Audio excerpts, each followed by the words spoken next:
அனைவருக்கும் வணக்கம்.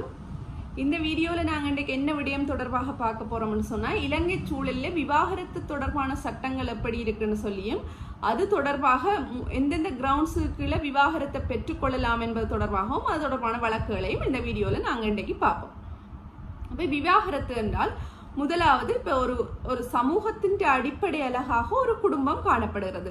அந்த குடும்பத்தை உருவாக்குவதற்கு திருமணமானது முக்கியமான ஒரு வழியாக காணப்படுகிறது. இந்த திருமணம் ஒரு சரியான திருமணமாக காணப்படாத விடத்து அதனை கலைப்பதற்காக ஒரு சட்டபூர்வமாக உருவாக்கப்பட்ட வழிதான் இந்த விவாகரத்து.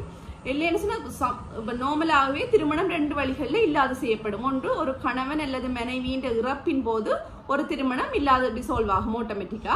ரெண்டாவது விடயம், இது ஒரு லீகல் மெக்கானிசம் என்று சொல்றது, அதாவது சட்டபூர்வமாக ஒரு தகுதி வாய்ந்த நீதிமன்றம் ஒன்றினால் ஒரு திருமணம் கலைக்கப்படுகின்ற விடயத்தை தான் இங்க விவாகரத்து சொல்கின்றது.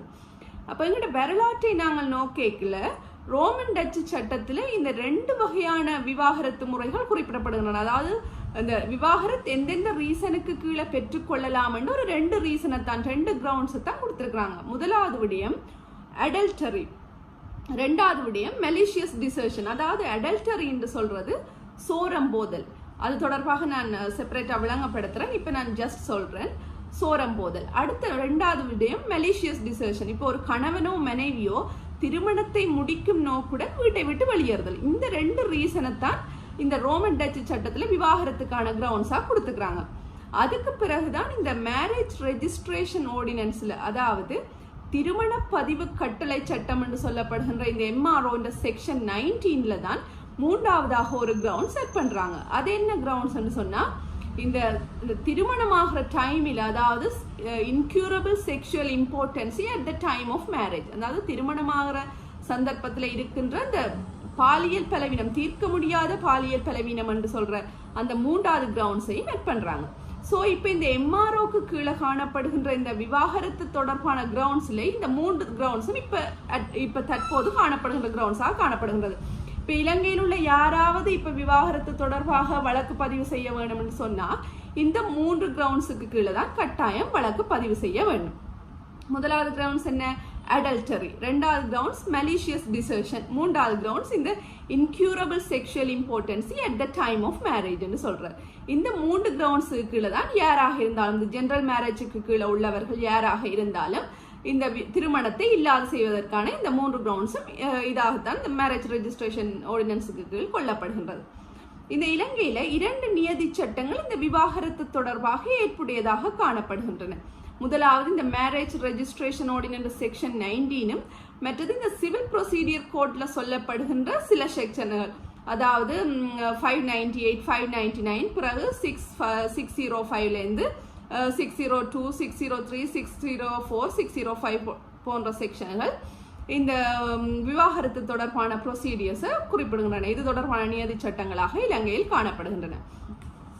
இந்த விவாகரத்து முறைமை தற்போது இந்த மூன்று கிரவுண்ட்ஸுக்கு கீழே தானே நாங்கள் விவாகரத்தை பெற்றுக்கொள்ளலாம்.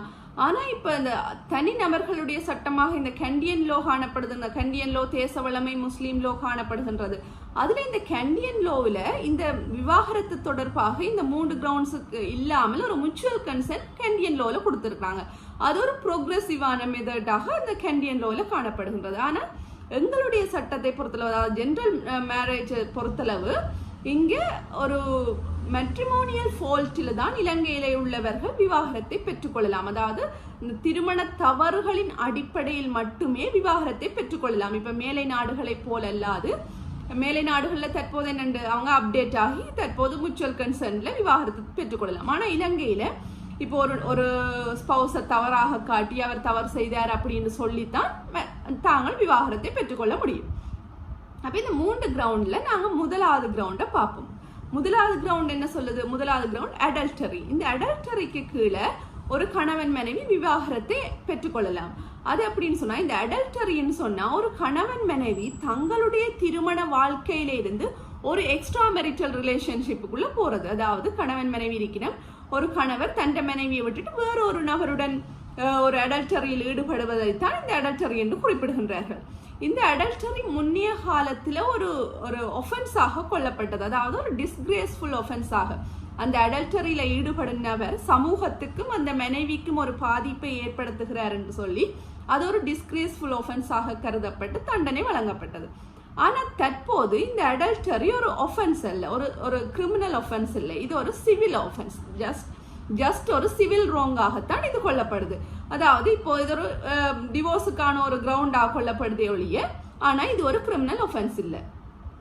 பட் நாங்கள் ஒரு அடல்டரிக்கு கீழே விவாகரத்தை பதிவு செய்ய வேணும் என்று நினைச்சால் அந்த டைம் நாங்கள் கட்டாயம் அதை ப்ரூவ் பண்ண வேண்டியது கிரிமினல் ஒரு கேஸை நாங்கள் எப்படி ப்ரூவ் பண்ணணுமோ அப்படி ஒரு நியாயமான சந்தேகத்திற்கு அப்பால் அதை நிரூபிக்க வேணும் என்று சொல்லப்பட்டிருக்கு. ஏன்னு சொன்னா இப்ப நாங்க அடல்டரியில ஈடுபடுற நபரை சும்மா ஒரு ஆளை நாங்கள் குறிப்பிடலாதான். இப்ப அடல்டரி எங்க நடந்ததோ அந்த டேட், பிளேஸ், டைம் எல்லாம் குறிப்பிட்டு தான் நாங்கள் அதை நிரூபிக்க வேணும்.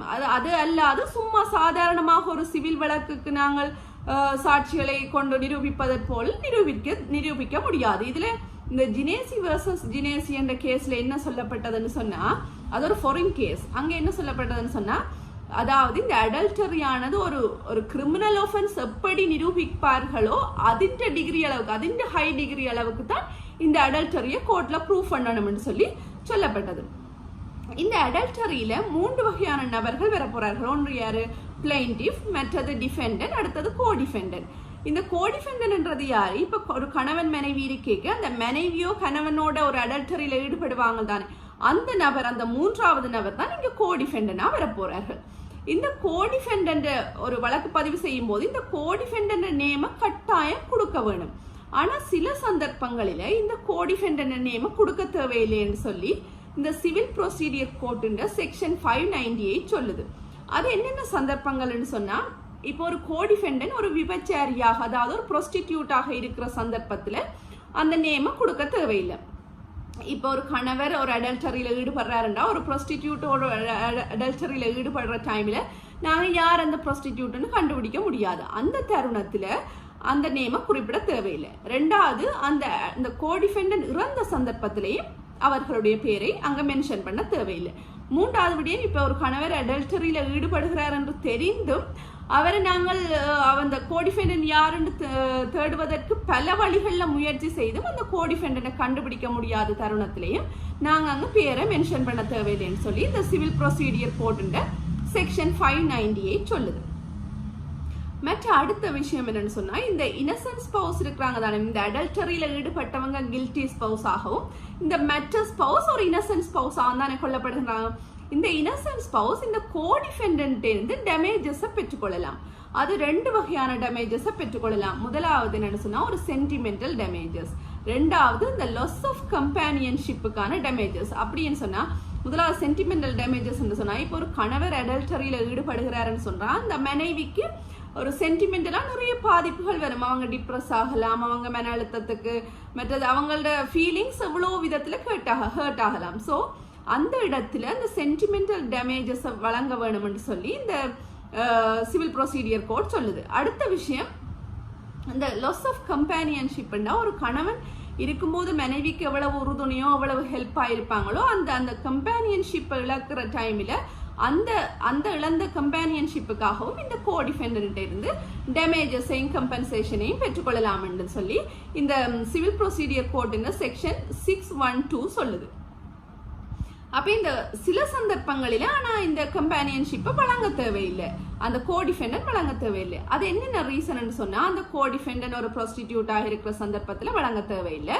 2வது விடயம், இப்போ அந்த கோடிஃபெண்டனுக்கு இப்போ ஒரு கணவன் மனைவி இருக்கிறார்கள் என்றால் அந்த கணவனோட ஒரு அடல்டரியில ஈடுபடுற சந்தர்ப்பத்துல அந்த கோடிஃபெண்டனுக்கு இந்த கணவர் ஒரு திருமணமானவர் என்று தெரியாத சந்தர்ப்பத்துல அந்த கோடிஃபெண்டன்ட் அந்த கிளைம்ஸ் டேமேஜஸ் வழங்க தேவையில்லை. இந்த சிவில் ப்ரொசீடியர் கோர்ட் செக்ஷன் 612 என்ன சொல்லுதுன்னு சொன்னா, இப்போ ஒரு கோர்ட் ப்ரொசீடிங்ஸ், ஒரு விவாகரத்து வழக்கு நடக்க ஒரு கோர்ட் ப்ரொசீடிங்ஸ் ஒரு முடிவுக்கு வர்ற நிலையில கோர்ட் சொல்லும், அந்த கோர்ட் சட்டத்திற்கு நாங்க நீங்கள் ஒரு ஃபுல் அமௌண்ட் அல்லது ஹாஃப் அமௌண்ட் இந்த கோடிஃபெண்டன்ட் பே பண்ண சொல்லும். அல்லது இந்த பிளைண்ட் ஒரு கிளைம் பண்ணியிருப்பாங்க, பிளைண்ட் சொல்றது யார், அந்த இன்னசென்ட் ஸ்பவுஸ் ஒரு பிளைண்டிஃப் ஒரு கிளைம் ஒன்றை முன் வச்சிருப்பாங்க. இப்போ தனக்கு இந்த கோடிஃபெண்டன்ட் இவ்வளவு டேமேஜஸ் அல்லது கம்பன்சேஷனை தரணும்னு சொல்லி அந்த அமௌண்ட்டை வழங்க சொல்லி இந்த கோர்ட் சொல்லும்னு சொல்லி இந்த சிவில் ப்ரொசீடியர் கோர்ட்டுன்ற 612 செக்ஷன் சொல்லுது. இது இவ்வளவுதான் இந்த அடல்டரிக்குள்ள வரப்போற விடயங்கள். மற்றது இந்த அடல்டரிக்கு இன்னும் ஒரு கன்செப்ட் இருக்குது, இந்த forgiveness என்ற ஒரு கன்செப்ட். அதாவது இந்த இன்னசென்ட் ஸ்பௌஸ் இந்த அடல்டரியில ஈடுபட்ட இந்த கில்ட்டி ஸ்பௌஸை மன்னிச்சு அவரை கணவராக ஏற்றுக்கொள்றது, திரும்பவும் கணவராக ஏற்றுக்கொள்றது இந்த அடல்டரிக்கு ஒரு கன்செப்ட் ஒன்று இருக்குது. ஆனால் அது எப்படி அந்த மன்னிப்பு வழங்க வேணும் என்று சொல்லி இந்த சவுத் ஆப்பிரிக்காவில் இந்த கணவன் மனைவி தொடர்பான சட்டத்தில் இந்த HR ஹாலோ குறிப்பிட்டிருக்கிறார். அவர் என்ன குறிப்பிட்டிருக்கிறாருன்னு சொன்னா, ஒரு கணவன் மனைவி ஒரு வீட்டுக்குள்ள சேர்ந்து வாழ்றது மட்டும் மன்னிப்பல்ல. அப்ப அவர்களுக்குள்ள இந்த செக்ஷுவல் இன்டர்கோர்ஸ்ன்றது இல்லாமல் விட்டாலும் அவர்கள் கட்டாயம் அந்த முதல் கணவனை எவ்வாறு ரெஸ்பெக்டுடன் நடத்தினார்களோ அப்படி திருப்பவும் அவரை அந்த வீட்டுக்குள்ள வைத்து நடத்துவார்களா இருந்தால் தான் அது ஒரு முழுமையான மன்னிப்பாக அமையும் என்று சொல்லி இந்த ஹாலோ குறிப்பிட்டிருக்கிறார். அப்ப இதுல இந்த நாங்க டிவோர்ஸ்ல இப்ப தற்போது இலங்கையில் காணப்படுகின்ற இந்த 3 கிரவுண்ட்ஸ்ல நாங்க முதலாவது கிரவுண்ட பாத்துனாங்க. முதலாவது என்னது அடல்டரி, அதாவது சோரம் போதல் தொடர்பாக நாங்கள் இப்ப இவ்வளவு விடயத்தை பாத்துறாங்க. அடுத்தது நாங்கள் 2வது கிரவுண்ட பார்ப்போம். 2வது கிரவுண்ட் என்ன சொல்லுதுன்னு சொன்னா மலிஷியஸ் டிசர்ஷன் என்று சொல்லி 2வது கிரவுண்ட், அதாவது வன்ம உறவறுத்தல். இதுக்குள்ள 2 விடயங்கள் அடங்க போது, ஒன்று சிம்பிள் மலிஷியஸ் டிசர்ஷன், மற்றது கன்ஸ்ட்ரக்டிவ் மலிஷியஸ் டிசர்ஷன் என்று சொல்லி. அதாவது சிம்பிள் மலிஷியஸ் டிசர்ஷன் என்று சொன்னா, இப்போ ஒரு கணவனோ மனைவியோ ரெண்டில ஒரு ஆள் அந்த திருமணத்தை முடிவுக்கு கொண்டு வர வேணும் என்று சொல்லி ஒரு நோக்கத்துடன் வீட்டை விட்டு வெளியேறுதல். இப்ப ஜஸ்ட் ஒரு சண்டை பிடிச்சு கணவன் மனைவி வீட்டை விட்டு வெளியேறது அந்த மலிஷியஸ் டிசர்ஷனுக்கு வராது. ஒரு திருமணத்தை முடிவுக்கு கொண்டு வர வேணும் என்ற நோக்கத்தோட வீட்டை விட்டு வெளியேறுதல், இந்த மற்ற ஸ்பௌஸின் சம்மதம் இல்லாமல் வீட்டை விட்டு வெளியேறுதலை இங்க சிம்பிள் மலிஷியஸ் டிசர்ஷன் சொல்றாங்க. இந்த கன்ஸ்ட்ரக்டிவ் மலிஷியஸ் டிசர்ஷன், அதாவது அமைப்பு ரீதியான வன்ம உறவறுத்தல் என்பது என்னதுன்னு சொன்னா, இப்போ ஒரு கணவன் மனைவி இருக்கிறாங்க, அந்த வீட்டுல கணவனோ மனைவி ஒரு துன்புறுத்தலுக்கு உள்ளாகிறாங்க. ஒரு துன்புறுத்தலுக்கு உள்ளாக்கப்பட்டு அந்த கணவன் மனைவி ஃபோர்ஸ் பண்ணி வீட்டை விட்டு வெளியேற்றப்பட்டால் அந்த சந்தர்ப்பத்துல அது கன்ஸ்ட்ரக்டிவ் மலிஷியஸ் டிசர்ஷனுக்குள்ள வரப்போகுது. இந்த சிம்பிள் மலிஷியஸ் டிசர்ஷன்ல யார் வீட்டை விட்டு வெளியில போறாங்களோ அவங்க தான் இங்க கில்ட்டி ஸ்பௌஸ் ஆகவும், இந்த கன்ஸ்ட்ரக்டிவ் மலிஷியஸ் டிசர்ஷன்ல யார் வீட்டை விட்டு வெளியில போறாங்களோ அந்த ஸ்பௌஸ் இன்னசென்ட்டாக கொல்லப்படுறாங்க. ஏன்னு சொன்னா அவங்க ஃபோர்ஸ் பண்ணித்தானே வீட்டை விட்டு வெளியேற பண்ணப்படுறாங்க. ஸோ இங்க அவங்க இன்னசென்ட் ஸ்பௌஸாக கொல்லப்படுகிறாங்க. இங்க முக்கியமானது ஒரு திருமணத்தை குலைக்கின்ற ஒரு நோக்கம் கட்டாயம் இருக்க வேணும். ஒரு நியாயமான காரணம் இல்லாமல் ஒரு மனைவியோ கணவனோ வீட்டை விட்டு வெளியேறார்கள் சொன்னா அது இந்த சிம்பிள் மலிஷியஸ் டிசர்ஷனுக்குள்ள வரும். அந்த மலிஷியஸ் டிசர்ஷனுக்குள்ள நாங்கள் இது 2வது கிரவுண்டுக்குள்ள நாங்கள் ஒரு விவாகரத்தை பெற்றுக்கொள்வதற்கு வழக்கு பதிவு செய்யலாம். இதுல இந்த சில்வா வெர்சஸ் மிசினோனா என்ற வழக்குல இந்த மலிஷியஸ் டிசர்ஷன் சொன்னா என்னன்னு சொல்லி அதுல ஒரு இன்டர்பிரிட்டேஷன் கொடுத்திருக்காங்க. அப்படின்னு சொன்னா இந்த மலிஷியஸ் டிசர்ஷன் சொன்னா, இப்போ ஒரு கணவன் மனைவிக்கு ஒரு திருமண கடமைகள் பொறுப்புகள் இருக்குந்தானே, அந்த திருமண கடமைகள் பொறுப்புகளிலிருந்து அவர்கள் இந்த மற்ற ஸ்பௌஸின் சம்மதம் இல்லாமல் அதுல இருந்து தாங்கள் விலகிக் கொள்றது, இந்த திருமணத்தை முடிக்கும் நோக்குடன் விலகிக் கொள்றது தான் இந்த மலிஷியஸ் டிசர்ஷன் இந்த வழக்கில கூறப்பட்டது. இந்த கன்ஸ்ட்ரக்டிவ் மலிஷியஸ் டிசர்ஷன்ல, அதாவது இந்த அமைப்பு ரீதியான மலிஷியஸ் டிசர்ஷன்ல ஒரு லீடிங் கேஸ் ஒன்று இருக்குது, இந்த அட்டநாயக்க வர்சஸ் அட்டநாயக்க. இந்த கேஸ்ல என்ன நடந்ததுன்னு சொன்னா, அந்த கணவர் தன்னுடைய மனைவியை அவருடைய மாமியார் வீட்டில் கொண்டே விட்டுட்டு அடுத்த நாள் ஒரு பதிவு தபால் ஒரு லெட்டர் மூலம் அவருக்கு அனுப்புறாரு அந்த மாமியாருக்கு, இனியும் உங்களுடைய மகள் எனக்கு தேவையில்லைன்னு சொல்லி. ஸோ கோர்ட் அங்க என்ன சொல்லுதுன்னு சொன்னா, இங்க ஒரு இன்டென்ஷன் ஒன்று இருந்திருக்கு, அதாவது இவருக்கு இந்த திருமணத்தை ஒரு முடிக்கும் நோக்கொண்டு இருந்தபடியத்தான் இந்த மகளை கொண்டு விட்டுருக்காங்க. ஸோ அந்த இடத்துல அவங்களுக்கு விவாகரத்து வழங்கப்பட்டது.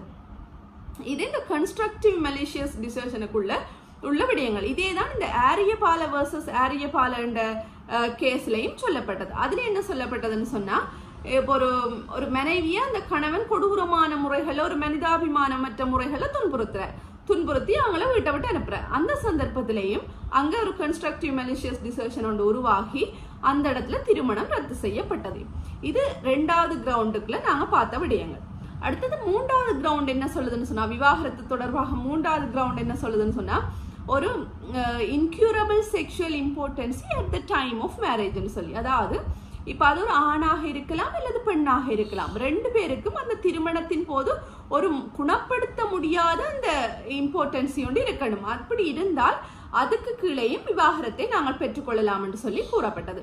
இதுல இந்த ஒயட் என்ன சொல்றாருன்னு சொன்னா, அந்த இன்க்யூரபிள் செக்ஷுவல் இம்பார்ட்டன்சி ஒரு 3 வருடம் தொடர்ந்து இருக்க வேணும்னு சொல்லி, அந்த 3 வருடம் தொடர்ந்து இருந்தால் தான் அதுக்கு பிறகு இந்த கிரவுண்டுகளை நாங்கள் விவாகரத்தை அப்ளை பண்ணலாம்னு சொல்லி சொல்லப்பட்டது. இதுல இந்த ஸ்மித் வர்சஸ் ஸ்மித் என்ற வழக்கில் என்ன சொல்லப்பட்டதுன்னு சொன்னா, இந்த செக்ஷுவல் இந்த இன்க்யூரபிள் செக்ஷுவல் இம்பார்ட்டன்சின்னு சொன்னா, அதாவது தீர்க்க முடியாத அல்லது இப்ப சத்திர சிகிச்சைக்கு போனாலும் அது சத்திர சிகிச்சைக்கு போனாலும் அதை செய்ய முடியாது, அதை மாற்ற முடியாது, அல்லது அந்த சத்திர சிகிச்சைக்கு அந்த ஒரு ஆள் உடன்படாமல் இருக்கிற சந்தர்ப்பத்திலையும் அந்த அந்த இது இல்லாமல் போகும்னு சொல்லி உடன்படாமல் இருக்கிற சந்தர்ப்பத்திலையும் அந்த திருமணத்தை நாங்கள் இந்த கிரவுண்டுக்குள்ள வழக்க பதிவு செய்து அந்த திருமணத்தை இல்லாது செய்யலாம்னு சொல்லி இந்த ஸ்மித் வர்சஸ் ஸ்மித் என்ற வழக்கில் குறிப்பிடப்பட்டது. அடுத்து இந்த பெர்னாண்டோ வர்சஸ் பீரிஸ் என்ற வழக்கில் என்ன சொல்லப்பட்டதுன்னு சொன்னா, இப்போ ஒரு மனைவி அங்க வழக்கு பதிவு செய்யறாங்க, இந்த இன்க்யூரபிள் செக்ஷுவல் இம்பார்ட்டன்சி என்ற கிரவுண்டுக்கு கீழே தனக்கு விவாகரத்து வேணும்னு சொல்லி வழக்கு பதிவு செய்யறாங்க.